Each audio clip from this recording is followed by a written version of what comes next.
ప్రముఖ సినీ నటి శ్రీమతి సంగీత గారి ప్రారంభించారు. IVF చికిత్సలో 25% భారీ discount, free doctor consultation, free ultrasound scan. 49 అంటే సంతానం, 49 అంటే సంతోషం. మేము విన్నాం చాలా. ఇక్కడ ఈ పరిసర ప్రాంతాల్లోనే శివలింగాపురం అనే ఒక గ్రామం ఉంది. ఆ గ్రామంలో ఒక అంటే క్రిస్టియన్ ఎవరైతే ఉన్నారో వాళ్ళ ఇల్లు ఒక దుష్ప్రభావ కారణంగా కాలిపోతే, ఎవరైతే ఆ చర్చి ఫాదర్ యొక్క గృహం ఉందో వాళ్ళ ఇంటి ముందే కూర్చుంటే కూడా కనీసం ఆ గృహంలో కూడా అతన్ని రానివ్వకుండా, మీకు వేరే వాళ్ళ ద్వారా సాయం అందుతుందని చెప్పేసి ఆ చెట్టు కిందనే వాళ్ళు ఉంచిన తర్వాత మీరు వెళ్ళి వాళ్ళకు గృహ నిర్మాణం చేయించడం జరిగింది. అదేవిధంగా అదే ఊరిలో ఒక శివాలయంలో దొంగలు పడితే ఆ దొంగతనం చేస్తున్నటువంటి వ్యక్తి దొంగిలించి పారిపోతుండగా ఆ ఆలయంలోనే మరణించడం జరిగిన తర్వాత ఆ ఆలయాన్ని ఇక్కడ ఏదో శక్తి ఉందని చెప్పి పూర్తిగా మూసేసిన తర్వాత మీరు ఎంతో ధైర్యంగా చాకచక్యంగా వెళ్ళి ఆ ఆలయాన్ని మళ్ళీ ఓపెన్ చేయించి విశేషమైనటువంటి పూజలు అందిస్తున్నారు. ఏంటి ఎన్ని అసలు అది చాలా ప్రమాదకరం. ఎందుకంటే చాలామంది చెప్పారు అక్కడ ఒక పాము తిరుగుతుంది, మీరు వెళ్ళొద్దని చెప్పినాక కూడా మీరు అన్నీ ఎవరి మాటలు లెక్క చేయకుండా వెళ్ళి మొత్తం ఆ చెట్లను నరికి ఆ గుడిని శుద్ధి చేసి పూజలు చేయిస్తున్నారు.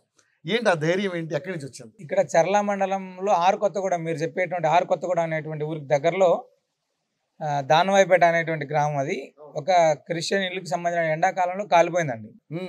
కాలిపోయినప్పుడు మాకు అంటే ఇక్కడ ఇలా పత్రికల్లో తెలిసి వారికి ఏదైనా సాయం చేయాలి అనేటువంటి ఉద్దేశంతో వాళ్ళు అంటే ఏ కులము ఏ మతం అనేటువంటిది అక్కడ తెలియదు మాకు. వారికి చేయాలి అనేటువంటి సంకల్పంతో మనం ఇక్కడి నుంచి కిరాణా సామాన్లు ఇవన్నీ తీసుకొని వెళ్ళి వాళ్ళకి ఇవ్వడం జరిగిందండి. ఆ ఇచ్చినప్పుడు కూడా అతను ఫలాని మతం అని మాకేం తెలీదు. ఇచ్చిన తర్వాత అతను అడిగాడు, మీరు ఇంకా ఏమైనా కావాలా మీకు అని అడిగితే అతను చెప్పినటువంటిది ఏంటంటే, స్వామి ఎప్పుడు కూడా ఈ తాటాకులతోటి ఇల్లు వేసుకోవడం ఏదో ఒక ప్రకృతి విపత్తులు వస్తేనే మాకు ఇబ్బంది అవుతుంది అని చెప్తే, వెంటనే మా భక్తుల్ని కొంతమంది సంప్రదించి వాళ్ళకు కొంచెం రేకులు ఏర్పాటు చేసుకోవాలంటే ఆ రేకులు మేము ఇప్పించేటువంటి కార్యక్రమం చేస్తామన్నప్పుడు పక్కన ఉన్న వాళ్ళు చెప్పారు మాకు, ఆయన వేరే సంబంధించినటువంటి మతం వాళ్ళండి, వాళ్ళకు మరి మీరు చేస్తారా అంటే, ఇందులో కష్టంలో ఉన్నటువంటి వాడికి మతంతో పని లేదు కదా, కష్టంలో ఉన్నటువంటి వాడికి మతంతో పనే ఉంది, ఆకలి వాడికి అన్నం పెట్టాలి, అంతే, ఇక్కడ ఇబ్బంది ఏం లేదు, మేము చేస్తామని చెప్పాం. అంటే మేము చేసినప్పుడు కూడా అక్కడ చాలామంది చాలా ఆనందపడ్డారు. తర్వాత వాళ్ళు చాలా బ్రహ్మాండంగా వాళ్ళ కుటుంబం జీవన విధానాలు అన్నీ మారాయి.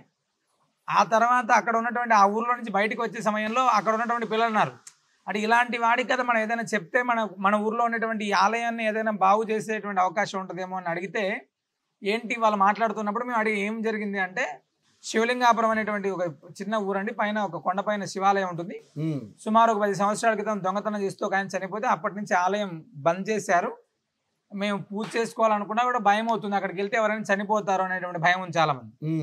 అలా భయం ఏం అక్కర్లే, భగవంతుడు ఏం శాడిస్ట్ కాదే, ఎందుకు చంపుతాడు మనల్ని, మనం వెళ్దాం రండి అంటే కూడా చాలా మంది ఈ సాయంత్రం పూట ఎందుకంటే ఈ సమయంలో వద్దులేండి, మంచి జరగడానికి ఉదయం అయితే సాయంత్రం అయితే వెళ్దామని వెళ్తే ఆ ఆలయం అంతా కూడా పూర్తిగా పాడుపడిపోయింది.